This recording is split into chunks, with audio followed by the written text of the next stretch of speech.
Hello and welcome to the Decode Strategy livestream events. And today we have Dilip Shankar, who will be talking to us about solving business problems the human-centered way. So I'll get to the topic in a little more in some time, and I'll get to let Dilip also introduce himself. But before we do that, just a couple of hygiene things that I wanted to cover.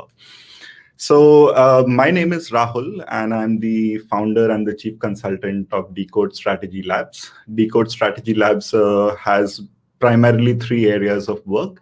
The first part is the marketing academy side of it, where I provide courses and trainings.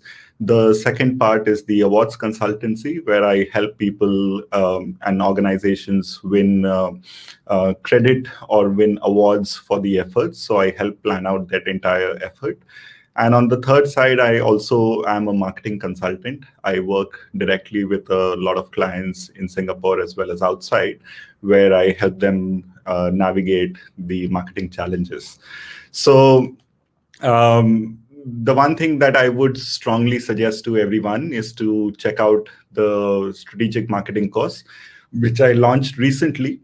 And it's doing really well. There are lots of students who started joining in, and if you want to really go all the way from the basics of marketing to absolute details when it comes to the mix, this is probably the one course that you should consider, and you should look up the course details.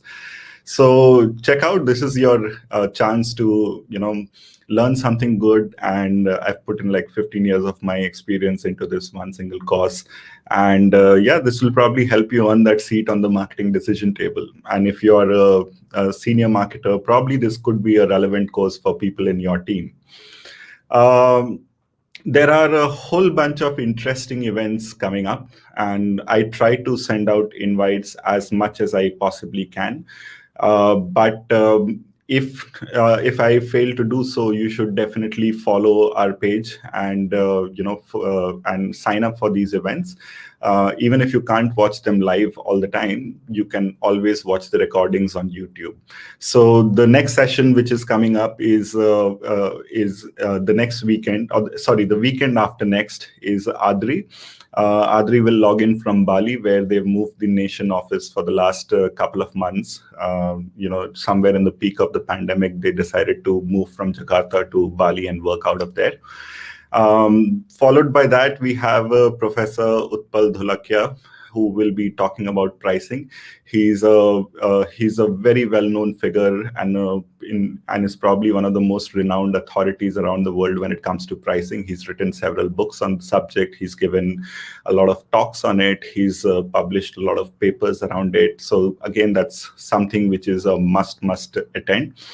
And after that, we have Amit. Amit is he is with the AB and Bev, and he will be talking about distribution lessons that he's learned over a decade the hard way.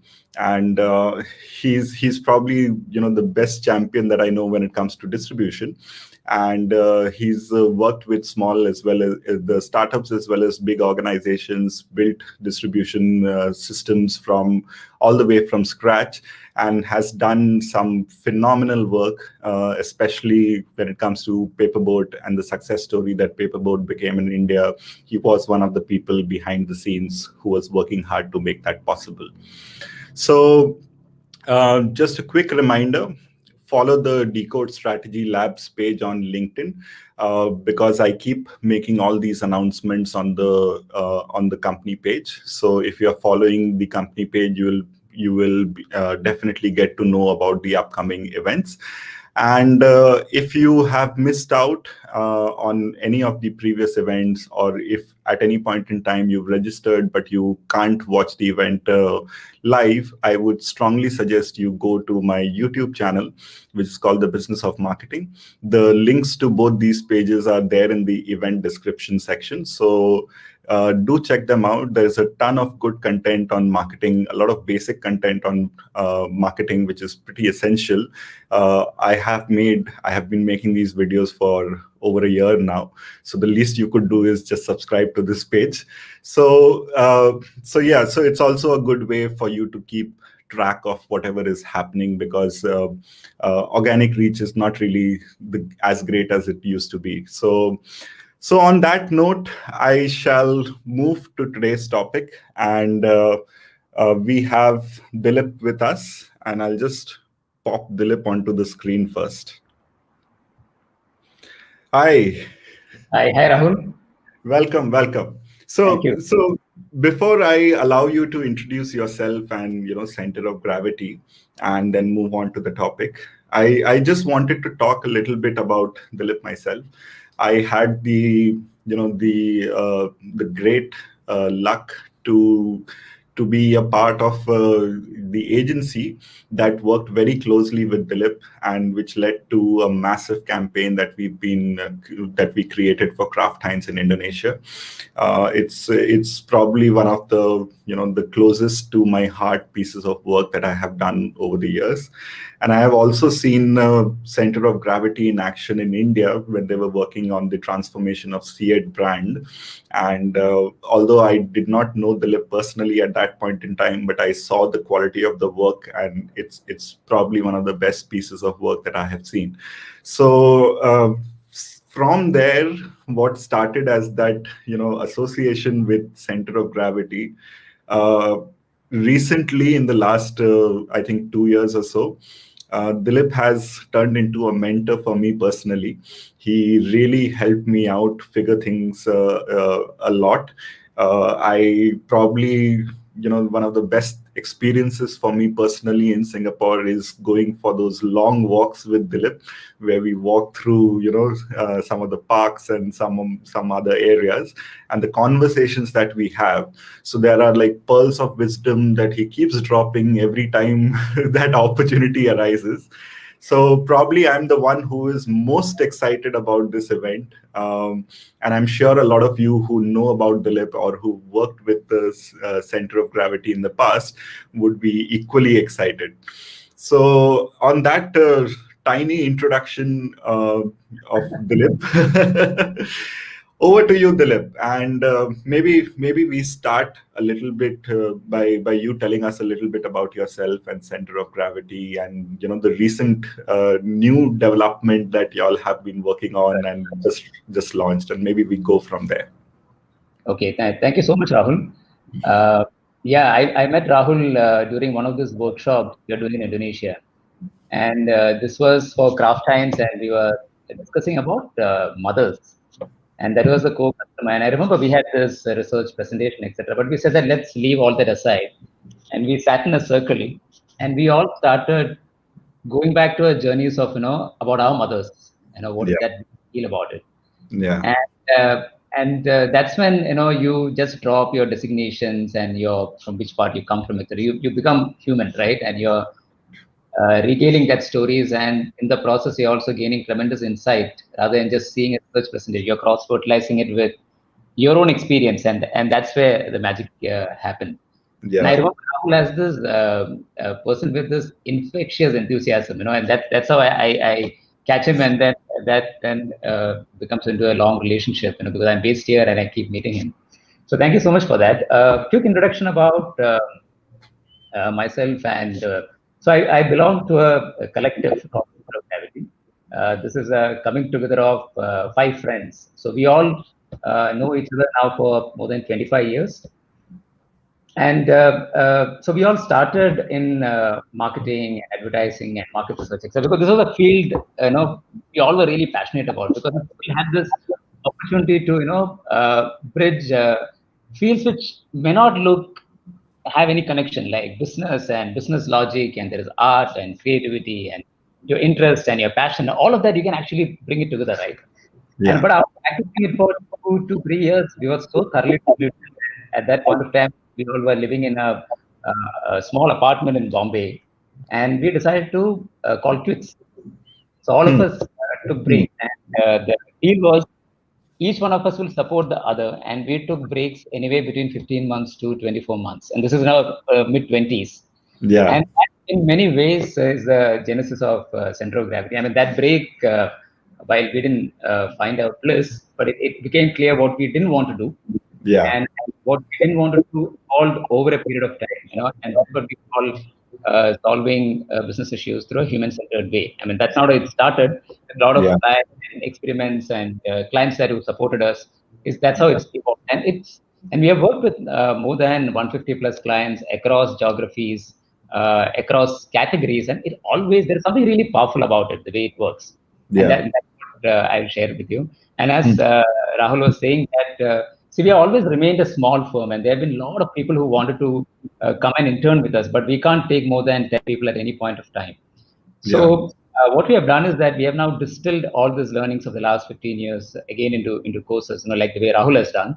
And it's called Human Works, and I'll share some details by the end of the session. But before I start the topic, I just want to refer this word human-centered, and all of these are the very fat words. There is strategy and there is human-centered. What does this mean? And I would say that in the last few years, I've been hearing this word a little more. I can hear it in corporations. I hear it in schools, saying that schools need to become more human-centered. Definitely for all of us who have gone to hospitals, I definitely have felt that, And recently I was in an art gallery, and the curator was saying that, the galleries need to become human-centered. So what does it mean? And if you look at all of these institutions whose existence come from adding value to people's lives, who are the key, their customers, right? But many decisions when you take, but that is not the variable at the heart of it. That really moves to the company. So if you take a corporation, we have variables like growth, profitability, gross margins, market share. These are the things which actually drives it. And people have moved out of boardrooms, and people are not part of the decision making. And even when we understand people, we understand them as consumers, right? And we understand them as data points or consumption units or needs, or it's perfectly mapped in this 2x2 metrics, with a lot of attributes. But in reality, we are not like that, right? We are much more complex. We are not advanced like that. We don't think linearly. Many times we don't know what we do, right? And so we actually a messy bundle of contradictions, trying to make sense of this world, and we relate to people. It's pretty much how we would like to relate to brands too. So the thought was that if you really bring this messy bundle of contradiction, understand people as people with all its complexities, wouldn't that allow organizations to get a greater understanding of people? Wouldn't that allow us to understand what they really need, and wouldn't that allow us to satisfy those needs distinctively and brilliantly, and resulting in growth, profitability, and becoming an inspiring brand? So now theoretically it sounds great. I mean, there is no. So let me take you through a story. So what I'm going to do, I don't have PowerPoint. I'm going to take you through a story. This is a client that we worked with many years back. And at the end of it, I'll try to distill some of the principles which we use to practice, this human-centered way of looking at business. So this is a bank I'm going to talk about, and this is a bank from one of the states of India. So India, as you know, has got many states. People are not out of India. We are like a mini Europe, and we have got multiple states. And so this is an iconic brand from one of the states, and this is a state which is self-contained. It's not really integrated to the rest of the country like many other states. And this bank has got close to 65% market share. And the region is primarily agrarian and services. So they didn't go through the manufacturing curve many other states went. So the jobs are primarily tourism and handicrafts and a lot of SMEs and small scale. That's the kind of it. So, but when we were engaged at that bank, the economy had started opening up, investments started coming in, and there were more other new age private sector banks coming to this place. And there was a chairman who had taken the role in the bank, and he said that we are in perfect place. I mean, we have got 60 plus market share, and this is a large organization. I mean, the asset value will be around $11 billion, revenue will be around 600 million, USD. More than 12,000 people working, 1,000 plus branches, but predominantly in the state, but there are also branches outside the state. The new age banks which are coming up, far more modern, far more younger. So I said, we need to do something because the economy is going to pick up. People are going to move more into personalized loans. So when the reference of brands comes in, the brands are normally seen as a logo change, a beautiful campaign, and then spruce up the retail environment. And that's how you understand brands, right? Correct. Now I'm going to take you through the story of one of the key customers of this brand. And this is like 60% of the population. And this is the story of Javed. And I'm going to narrate the story, and you will realize that everything that you want to know about formulating a good strategy, all the ingredients are there in the story. So let me start with Javed. So when I meet Javed, he's in his 40s, and Javed is a taxi driver. And when I meet him, he has got one taxi, two taxis, second-hand taxis. He drives one and he has a driver. And I meet Javed at his home, which is in the capital of the state. And he has built this beautiful small home around 800 square feet, very colorful. And I walk in, and Javed stays with his mother and three kids. And it's a very hospitable region, so you can't just walk in and start conversation. I mean, they'll feed you with goodies. You're sitting down, and he's also equally curious. Who's this guy? I'm not from the state, and I'm telling them, why I'm here, what I do, a little bit about my background. And then Javed takes me through the house, and he says that, this is a middle-class locality. I mean, he talks about that. And then Javed starts talking about his story. And I remember he has this photograph of his father, and his mother is sitting on the side, and when the conversation is happening. So Javed comes from a family of 5. He's the elder one. And he had 4 sisters. And father was a carpenter, but the daily wage worker. So there is no certainty in Javed's life, because father, once in a while, he may get great jobs, but there are weeks which will go without much jobs. He's saying that the life has been quite a roller coaster ride. And he said he lived in a society which was in a place. It is not a slum, and yet it's not the middle. It's somewhere in between, And life was pretty much like a snake and ladder. There is a medical emergency can come in the family, and then the financial resources really goes down, or a marriage in the family. You have to, So there is absolutely no certainty in the.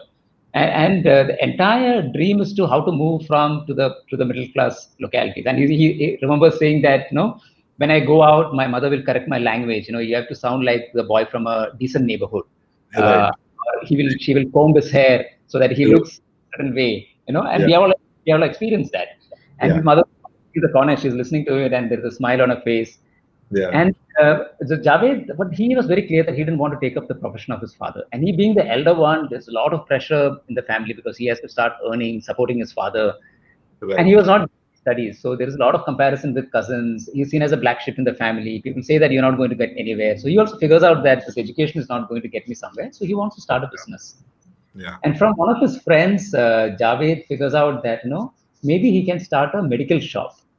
So for that, but he has to do a pharmacy diploma. So somehow, by 12, through this friend who is in Delhi, which is the capital of India, he finds a college, and he wants to take up admission. But he doesn't have the kind of financial resources. So Javed, first he tells his father is wondering why you want to take money for education, But finally he pursues it, and he goes to the bank. And that's the first time he goes to the bank. And he finds the experience really, really disheartening. And this after many, many years, he's regaling the story. The documents that you have to show, the credit worthiness you have to show. He sees how people treat his father. The language is something which he can understand. And not alone, and every time there is an identity robbery that happens. And feeling that you're an invalid, you're not welcome to this middle class, which and he comes back, and this process goes on for 1.5 months. There is to and fro happens every time you come. They ask for many of the documents. And finally, he's not able to get the loan, and that dream doesn't come true. So finally, he graduates in a college there. Second year itself, he figures out that this is not going to get me anywhere, and he has got a friend in Bombay. So he migrates to Bombay, and he becomes a driver. And it's a very tough life, but he says that I really enjoyed Bombay because of the professionalism. There is no caste and class connotation, the anonymity, and all of that he really enjoys. Professional to that city. And he works there for 3 to 4 years, and father passes away, and Javed has to come back. He comes back to the state, and the only thing he knows is driving. Yeah. And he now think of buying a car, and so he's figured out a second-hand car, and again he needs a loan. Yeah. So the bank, and the experience is pretty much the same. And by this time, Javed has really gone through a journey, and he feels that he's accomplished. He has, from his vantage point, the kind of journey he has taken is he really celebrates that. But in the bank, pretty much the same process. I mean, first of all, you don't get a loan and the kind of document. So he ends up with a money lender, Yeah. who gives him a loan, and Javed realizes that this money lender takes the money from a branch of this bank which is outside the state and comes back and lends that money to me. And Javed is thinking, this is my money. I deposit in this bank. And when I go to the bank, first of all, I'm not even given money, and I'm humiliated. And my identity gets like chipped away one by one. And I feel invalid when I come back. And there is this person who takes my own money, comes back and gives the interest rate of 20-25%. God. And this is not story of Javed. And this entire state is filled with forced entrepreneurs because there is no job opportunity. There are people who are in horticulture business, tourism business, floriculture business. All of them have pretty much the same experience. Yeah. And when they're talking about the bank, they're extremely angry with this bank. Yeah. They feel that they're waiting for somebody to come and they want to shift from this bank. So there is a lot of anger. They see this bank as this patriarch, who's very, very strict and completely focused only on himself, all of that. And what he talks and what he says, all that are inconsistency. So now if you listen to the story, everything that you need to know about doing a great strategies is there in the story, right? Now, if you have to ask questions like, so who is your core customer? Like Javed, there could be other audiences, like Alvin, they can be Akshay, they can be different, like customer segments, but you're understanding them in its holistic sense. What are they really looking for? Are they looking for personal loans? Are they looking for business loans? Even business loans, the way they want it, because these are all traders. The way their business works is that they take money in the morning and they return it in the evening, or it will be weekly basis, so it will be on a 15-day basis. But banks loans are not structured like that. Banks loans are designed for people with money. Correct. So it is large amounts of money for a longer period of time. I mean, that's how it is structured. It is not structured for them, because they just. And what happens for a money lender is that the money lender doesn't come and take the money at the right time because he wants them to be dependent on them. If you don't come at the right time, they spend the money, and then they again in the loop. So if you listen to the story, everything that you want to know about a strategy in terms of who is your customer, what are they really looking for, what is the competitive context, and what are the kind of products and services they look for, everything is entailed in the story, right? Now let me distill some of the principles and make it a little more clear what I mean. The first thing in any strategy formulation is that you need to understand the problem really well. If you don't get that really right, then you can go all over the place, right? So in this case, when we were starting, the feeling was that the economy is going to go up, people are going to spend a lot more money. Personal loans is what we really need. We may have to do a nice communication, spruce up the bank a little bit. But if you look at Javed's story, there's no connection to that, right? The problem that you face is that all of us are in a hurry to fix things, or to offer solutions. I mean, that is where a lot of premium is there, So, and especially with languages like VUCA and the need for agility, all that is very important. But you can, the same amount of time that you spend, if you spend a lot more in understanding the problem, because the solution to the problem is not necessarily the solution. It is in understanding the problem, because the solution is hidden deep inside the problem. If you really understand the problem well, and there is this famous Einstein quote which says that if I have 1 hour to solve a problem, I will spend 55 minutes on asking the right questions and understanding it. And after that, solution will naturally come. It naturally happens, right? So we all are, victims of our context. And we have only so much visibility, right? So in this case, when you're starting the work, obviously you need to tap into the organization, a lot of knowledge and wisdom which exists in the organization, right? So if marketing, I'm saying that you should check from the finance department, from the R&D department, from the manufacturing, if it's a manufacturing thing, services, HR, to understand what is the problem. Yeah. So that's how you're going to unveil the elephant. So if you have to do that, you have to have great friends in that. And many times this happens through a coffee conversation, it's not like in a formal sense. And try to understand so you ask this simple 3 questions you keep asking, what is happening? So what? What is the implication? So now what? What can you do about it? And that forms hypothesis, and you go to the next. But the ultimate lens is to look at the human being. You finally have everything that you hear from your internal audience. Without doubt, you need to take that. But you have to finally go and meet Javeds of the world or the customers of the world and understand from their reality and then see what's the problem. So in this case, what we thought was the problem and what is the problem was very different. And the story revealed that, right? And there is this, so it is almost like investigative journalism. And that's what we we look up to this CBS journalist called Walter Cronkite, He was the journalist who exposed to US government saying that in the Vietnam, you're losing the war. Till then, the entire reporting was from the ivory tower. And they were telling the story what they wanted to hear. So a lot more money and people were sent to Vietnam over a period of time. And Walter Cronkite actually goes to the bunker and he sees around, looks around, and he clearly gets an understanding we're losing the war. And then he report that.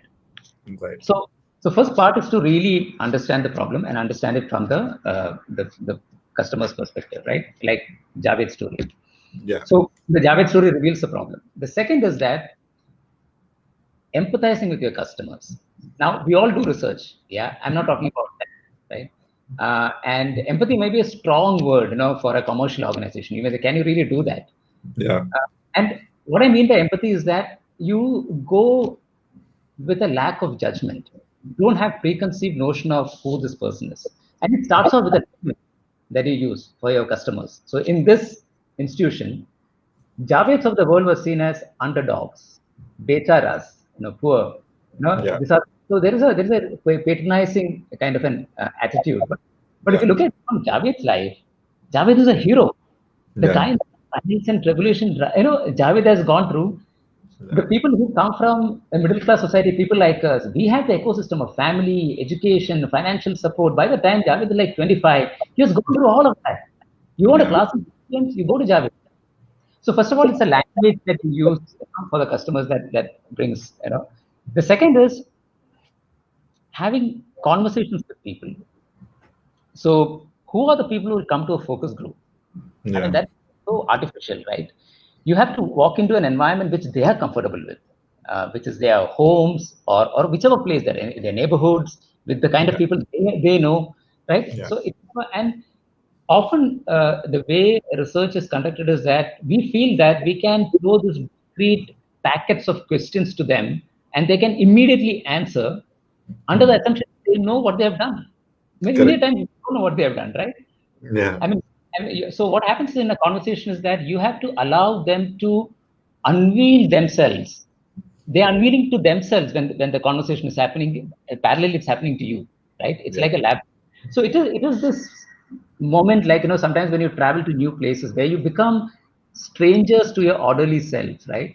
And when you become acutely aware of other people and other places, is when thresholds of possibility opens up. Right? It is a orienting reflection of what would I have been in their places. It is just that, and then you hear things very differently. And then in this conversation, you're traveling through a labyrinth. And I remember initially when we used to practice this, our clients used to say that, but we are not talking anything about the category. Yeah. But the truth is that people are not interested in brands, and people are not really interested in a category. They're interested in their life, their desires, their anxieties, right? Their kids, their careers. So it makes sense to talk about the life because everything that you want to know about the category is in this life context.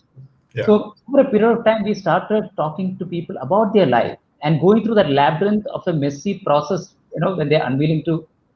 Now, if you look at it, what we're also parallelly what we're trying to do is that we all are programmed in many ways, right? Yeah. You may say that we have free will and all of that. That's true. But programming happens at different levels. One is at the cultural level. So when you're talking to Javed, you're understanding the cultural context of Javed, also the subculture that he stays in. The slum culture and the middle class culture and Javed's culture is very different. And it is through that, he sees the world. So you're trying to understand that.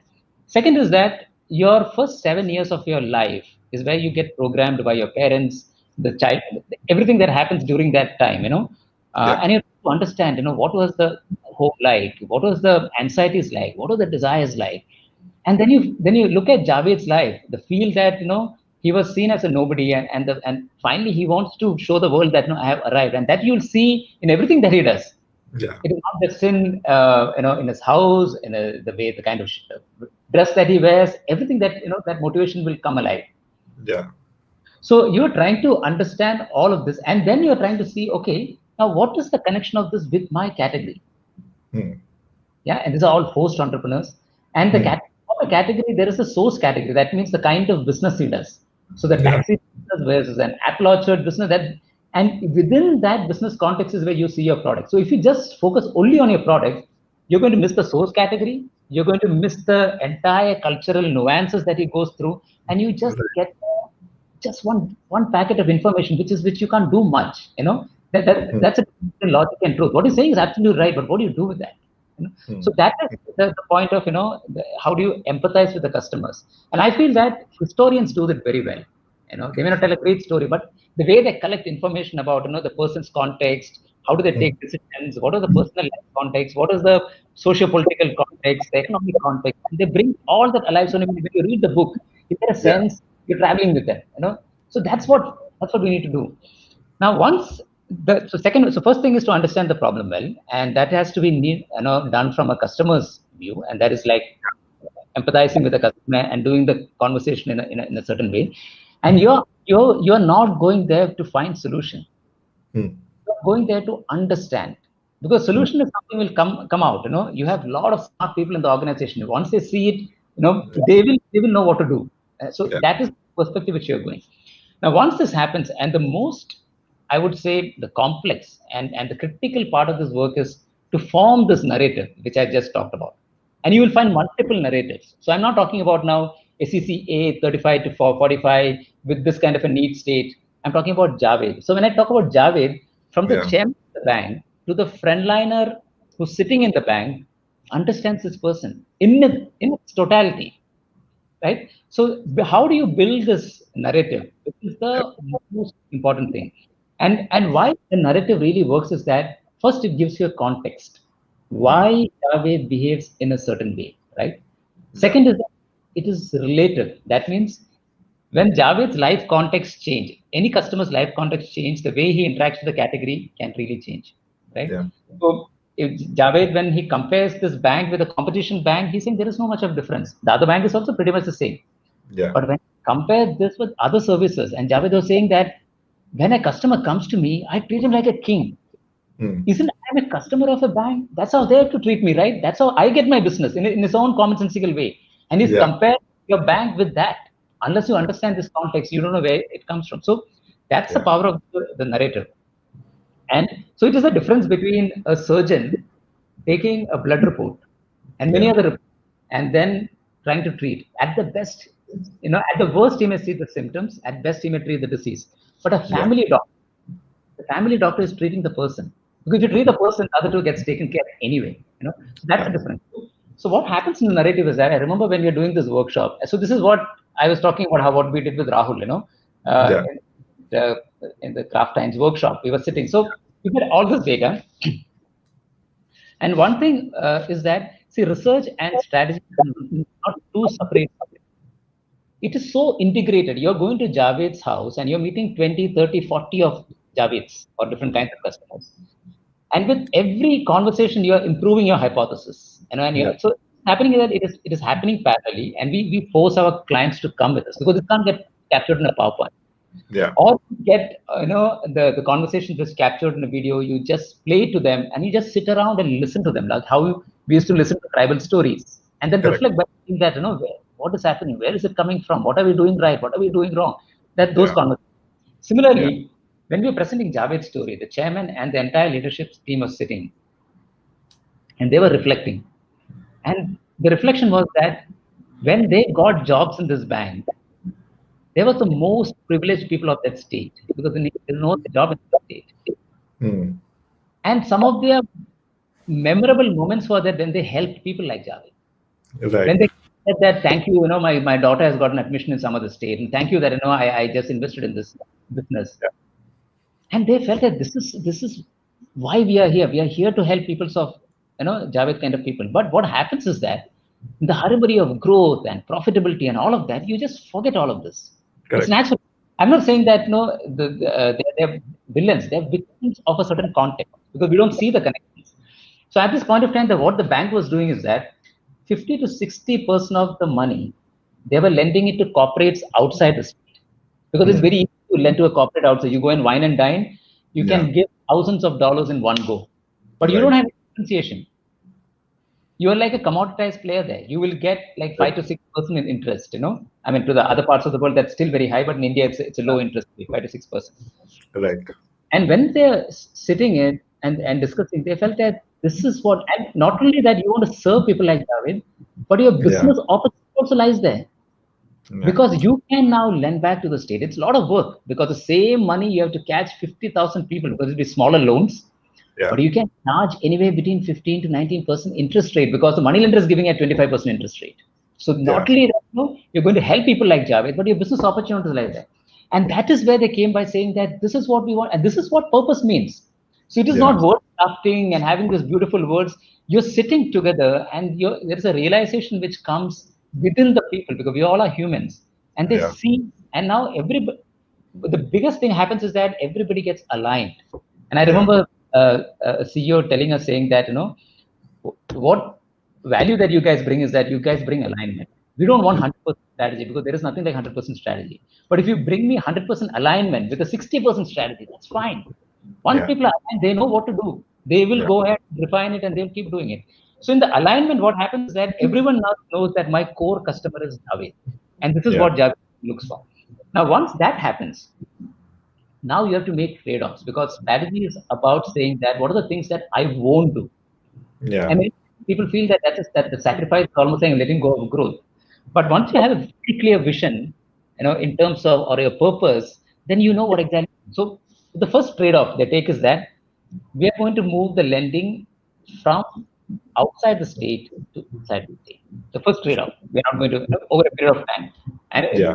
obviously there's a bold leader who's ready to take that call. And it's based on that. Right? That's the first. Yeah. Second, in terms of products, we are going to focus on business loans.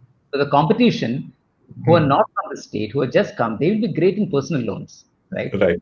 They may not be able to give business loans because they don't have the kind of network that we have.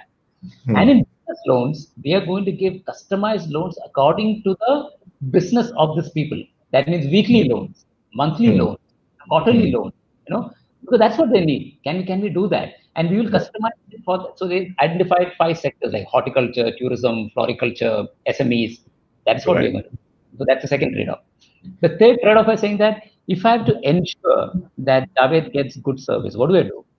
Hmm. And the average age of employees in this bank is between 5 to 40 years. It's very Yeah. difficult to change them. They're not computer literate. The new age banks are coming in. So they take the younger audience and they put it in the front desk. And the Hmm. experienced one becomes advisors because they understand the sectors and they can Yeah. actually customize loans. So that Right. that's the next trade-off that you take. Fourth Nice. is that how do I really make the entire process fast? So I need to empower the the branch manager so Yeah. that he can make the right calls. So for a certain amount limit, remove the regional office. Right. Straight away go to the office. That's the next thing that you take. And now comes how do I really communicate? Yeah. All of this you have done, right? Now Yeah. the interesting thing is that if you listen to Javed's story, people are really pissed off. You can do great things, but are they going to trust you? Hmm. How do you really go about doing this? Because for years you had a certain kind of a behavior, and now suddenly how do you change it? So Hmm. what we did was that we had a great agency partner at that point of time, and we went and met a psychiatrist and a counselor, Hmm. and he asked the question saying that if two people who have lost their trust, what do you do?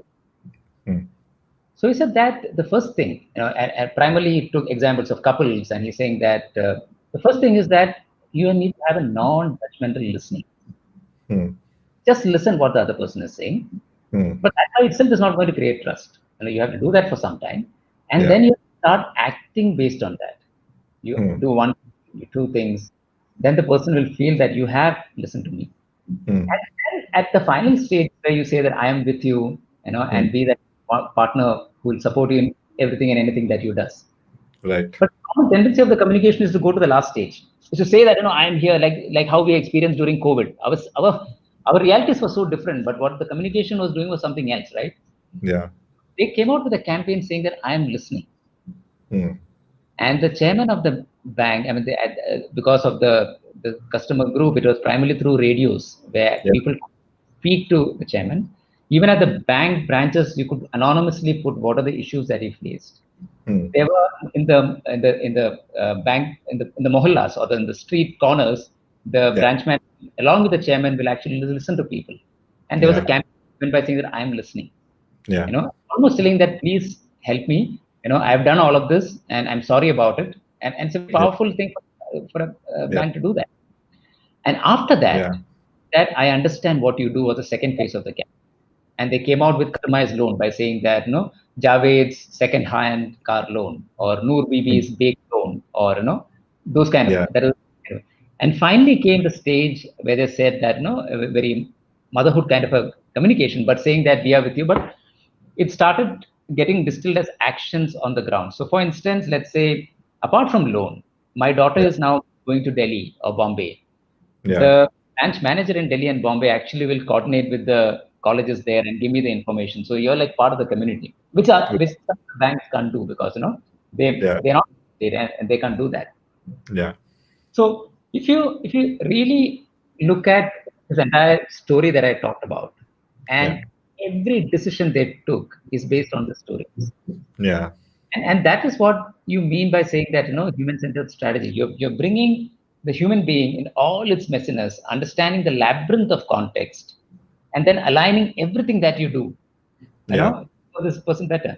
And in 5 years, the profitability of the bank went by 5 times because really 60-70% of the lending happened in the state. So that is what do you say? That is a story and the principles, about understanding the problem, empathizing with them, doing trade-offs, and the other thing I want to talk about is this out-of-the-box thinking. It's a very cliche, right? And what is out-of-the-box thinking? It is just taking people out of their context, because they see things in a certain way. And so once you have the Javed story, people are able to see things differently. And many times what I've observed is that it is almost interpreting the most obvious and familiar which is in front of us. Yeah. Because we are walking through this landscape which is saturated with meanings, but we are blind to it, and comedians and film writers and journalists, I mean, they're very good at that. They bring it alive, and then that it gathers meaning, and that's what you do, and then you can cross fertilize it with your interest and your own experiences, and a larger idea can come from. So in bank's case, eventually the role of the brand, the ways they said that, was saying that there is this mythologist called Joseph Campbell, who has studied myths across cultures, and he talks about this hero's journeys construct, which is basically saying that a normal human being, a call happens, and you're resisting the call, and finally you take the adventure, which is into the unknown, and then you go through a whole host of trials and tribulations, and there is a mentor which really, that helps you in that. And then finally you have a symbolic death, and you emerge as a hero. And all of us go through, and there are lots of movies which are Star Wars, and George Lucas was a big fan of Joseph Campbell, and he made that. And the brand's goal here was that of a mentor, and that is what they want. So they didn't want to stop at saying that I will just lend it only for once, but I'm going to be the customer over a period of time and help him. So this is one of the cases that we have worked on, and I would love to hear questions and maybe have a nice conversation now. Yeah. Awesome. Thank you so much for sharing, Dilip. I want to just request all the viewers right now that if you want to post any questions to Dilip, you can drop them in the comment section on whether you're watching it on YouTube or whether you're watching it on LinkedIn. and we are able to see the questions over here. And we will try and, I'll ask Dilip to answer as many as he can during the live stream. But then if your comments are there on LinkedIn event page, we will try and see if not possible, then we'll try and see if they can be answered later as well. So, so Dilip, before I have some questions, but before I even do that, um, and this is the reason I love talking to you as well, because it is such a human story, and it's not really a story. It's the reality about Javed, and I personally relate to it because I also belong to a very humble background, and then we had moved states, and then in the new state, because you don't really have like massive property, or you don't have you haven't lived in that state for very long and things like that. So I was trying to get an education loan myself, and I went to 13 different banks who rejected that education loan for a whole bunch of reasons, some reason or the other. And then there was this one bank where the manager decided to hear me out. He saw all my certificates because I had been very active in college, and also I had like 50 odd certificates from this event and debating at the national level and all of that. And then finally he said that you deserve to get this loan. The process doesn't allow it, but I'll make it happen. And that led to him making that loan happen. And then I finally went and did my postgrad. And even 15 years later, I am still in contact with that manager, and I still remember this story. And in any possible occasion that I get, opportunity that I get, I try and replay the story as probably one of the most fondest memory of someone really going out of the way. And I can totally relate to this happening, wherein that experience completely transformed the way I looked at that bank, the way I considered, and I did not look at and there were other private banks and all, the more the customer service oriented, and customer service is mentioned in the manifesto and the values, and it's plastered all over the walls when you enter the branches and all. But that was customer service given from a state bank by this one guy who made it possible, and that's probably something which I'll never forget. Beautiful. so so so for the benefit of people who probably want to apply the human-centered way of approaching things, one way is obviously to pick up the phone and give you a call or reach out to you on LinkedIn. But I just want to know, in this entire narrative that you shared, starting with Javed, and then how different kinds of decisions were made, and how different kinds of decisions around not doing some things were taken.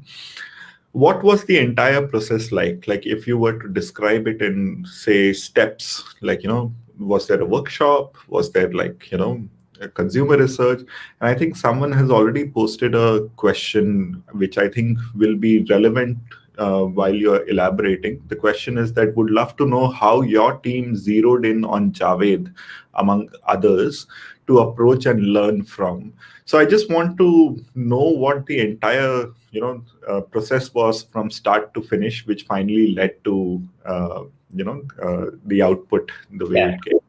Yeah. So that is. Let me try to answer that. So first of all, the process is a messy process. The story is clear when I tell that. So the process starts off with, as I told, the first thing is to really understand the problem. Many times the brief comes to us. By the time we are giving the proposal itself, so there are a lot of, we start meeting the key people from the whichever department, and we not only meet the marketing, but also because eventually a product or service is made possible by everyone working together, and you need to get the perspective of all the departments. So by the time sometimes we are giving the proposal itself, the problem has changed. Yeah. The thing is to understand the problems, and you are meeting the key stakeholders within. And it's not that people also know about it. So you need to have a way of asking questions. I mean, that's a thing by itself. Maybe we have discussed in our course, and maybe you can get there. But so that's the first thing at which you form like a hypothesis, right? Right. And Right. in the hypothesis formation itself, the most important thing is that you have to get alignment among people. You have to break the silos. You have to get people's. Everybody has a story to tell. You have to just have the ear to listen, right? And when you're listening it, you just take it at face value. So that is what they experience, right? So you can go to an HR department and you can say that, no, this is the kind of people we recruit. This is the kind of training, and the marketing people say that the customer service is what we really aim for, but there is a mismatch between all of this. You're constantly asking this question: what is happening? Yeah. What is the critical business issue here? What is the issue, and what can we do about it? So from the very beginning, you're understanding the problem and co-creating the solution with them. Okay, that's the first. And then you start going and meeting customers, which is a very, very important part, because many places, first thing is to get the genuine customer. Yeah. So how do you do that? Because that's like one of the biggest issues, and that would have been my follow-up question as well. Because there are people who are in the business of going from one focus group to the next, and that's a problem faced all over the world. So any insights or any observations or experience that you've had around this? So maybe you can elaborate this part a little bit while you're describing the entire process. Yeah. So this people going from one conference to the other, we saw it 20 years back. So you can imagine what the situation. So we said that we are not going to do that, because your entire data that you're going to take is based on that, right? So we started working with our clients. So if there is a client, there's a dealer, and through the dealer, they will, in the neighborhood, they will pull out people. So it's a very tedious process. Sometimes, and sometimes we're able to meet customers only on weekends, because genuine customers that's the only time you will have. And we insist to going and meeting them. So one is using your client database and your networks, and with social media and etc., you actually have, it's become a little more easier today to find through genuine call, but it takes time, but that's very important. That's one.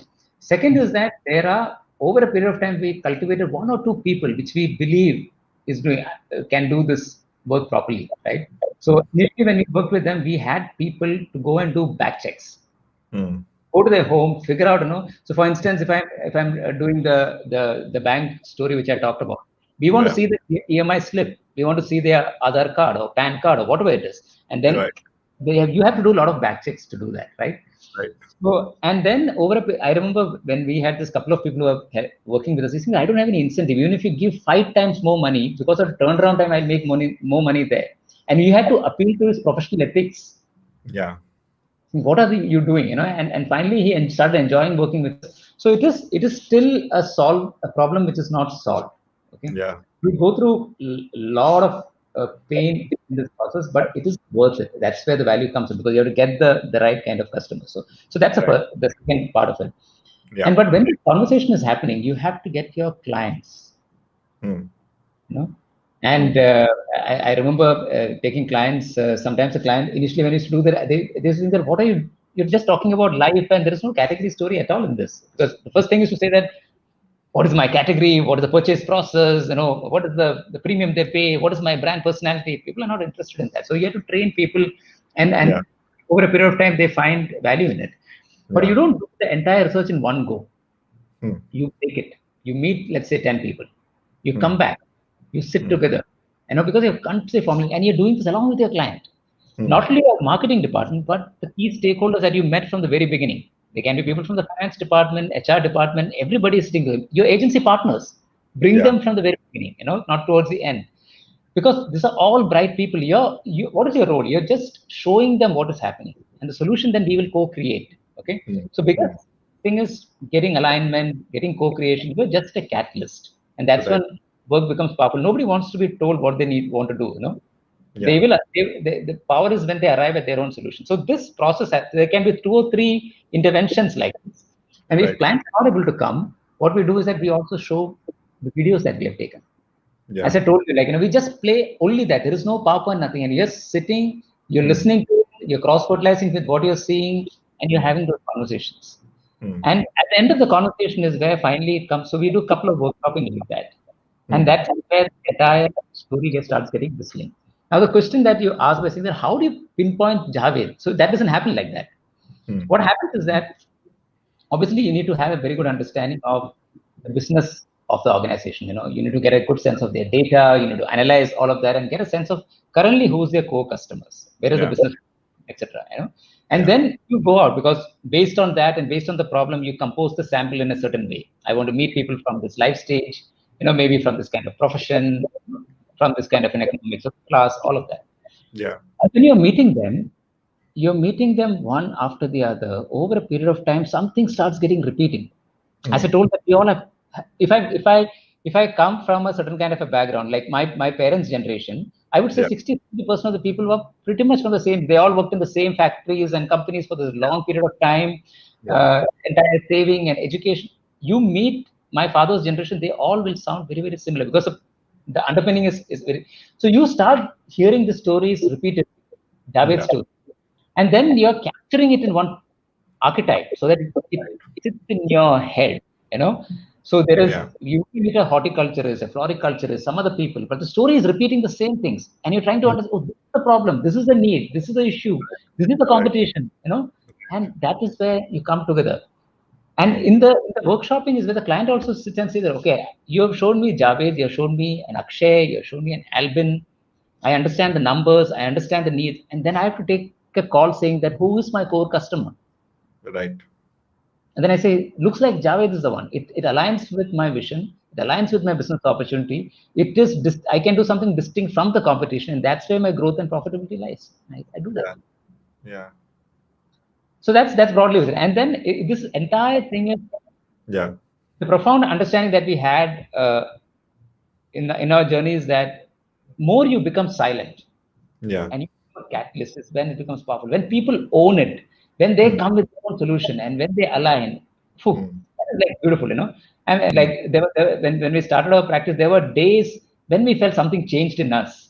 When we met the client, and there were days we felt like very good professionals, and we want to do the other one more and more. And this is some of the understandings which comes from there. Nice. So there is someone from the industry who, and I popped the question on the screen, Sophie's question. So would you like to answer this now? So Sophie, I don't know what your experience has been. So our project typically, this kind of a project takes anywhere between 3 to 4 months. And that is the time that clients give us, because from most of our business is like 80% is repeat business. So now clients know the way we work, and that's the reason they come to us. If they want to have a quick work and they can solve it by themselves, we are not the right people. So we tell them not to do that.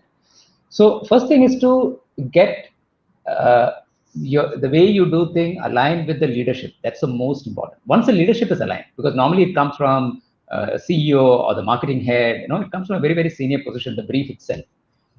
Once the senior, the leadership aligns to it, then you have started meeting many people. And in the process, you're listening to them, you're acknowledging what they're bringing into the table. You're taking their inputs, and you're co-creating from the very beginning. And that's how the alignment happens, And it's not only that you do with the leadership, you also do it at different levels, right? We have found that, most insights sometimes come from meeting the frontliners. They know what's happening in the market. By the time it reaches the leadership, only 4% of the information reaches the leadership.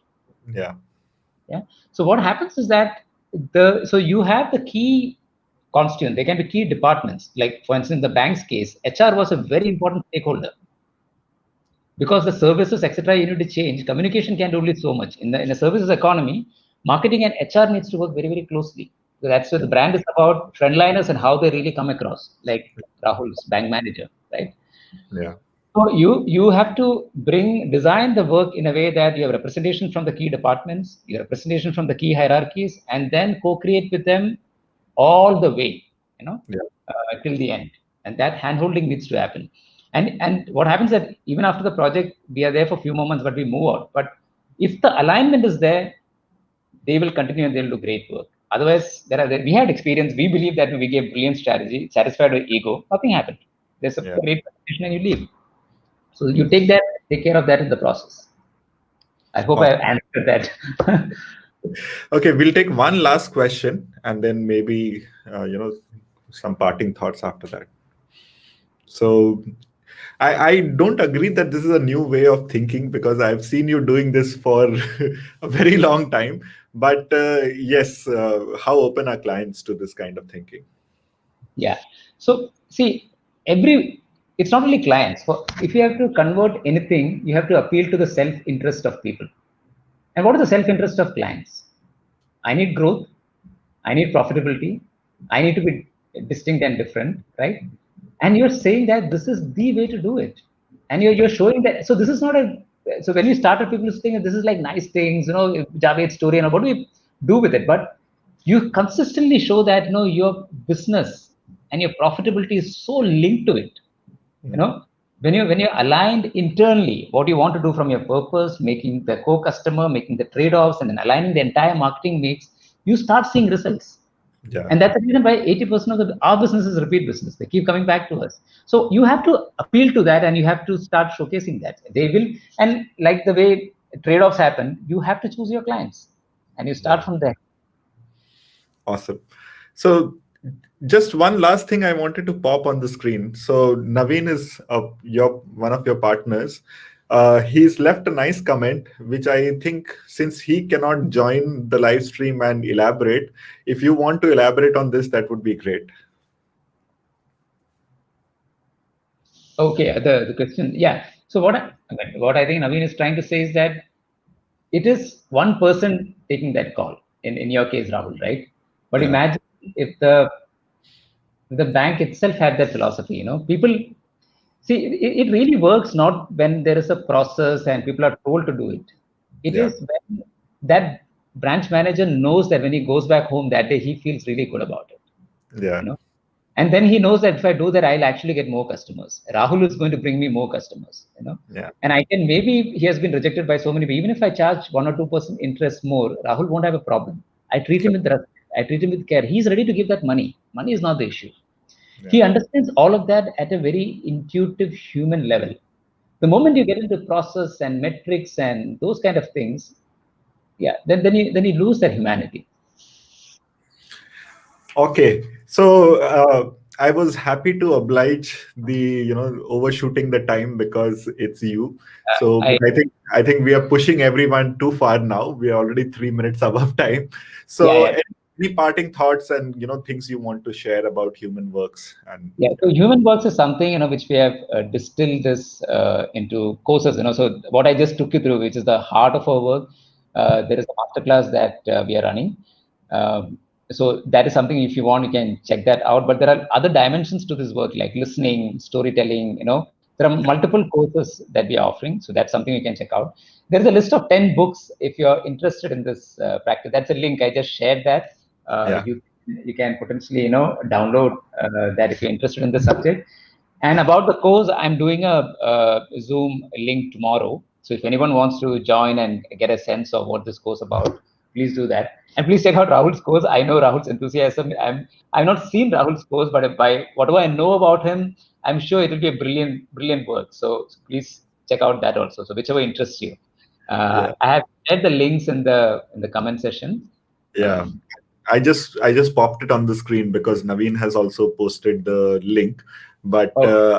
I think it'll be great if you drop all the links into the comment section after this chat. And yeah, thank you so much, Dilip. And thanks to over 500 people. I think the last count was around 520 odd Okay. from I stopped counting after 30 countries, but we have people from over 30 countries, over 500 people, and maybe not everyone can watch it live, but the video is always going to be there. This was an absolutely fascinating conversation. Probably we'll continue this conversation offline in one of our next walk and talk sessions that we have. Yeah. But yeah, that's about it. And I just wanted to remind everyone who is watching this that please go and follow the LinkedIn page, the Decode Strategy Labs page. so that there are a lot of good sessions coming up, some really brilliant speakers as well as practitioners. And it takes a lot of effort to put this together, both on the speaker side as well as on my side. So follow the Decode Strategy Labs page on LinkedIn to stay updated, and also follow the my YouTube channel. I was very camera shy, but I have finally put myself out there in front of the camera. But there's a lot of learning over there, and there's all the live stream recordings are also available on that. So on that note, yeah, Rahul, how do I put this in the comment section? I'll tell you after this. Yeah. Okay. Thanks, Dilip. Thank you, Thanks everyone who's watching. Thanks, Atan. Wonderful conversation. Thank you.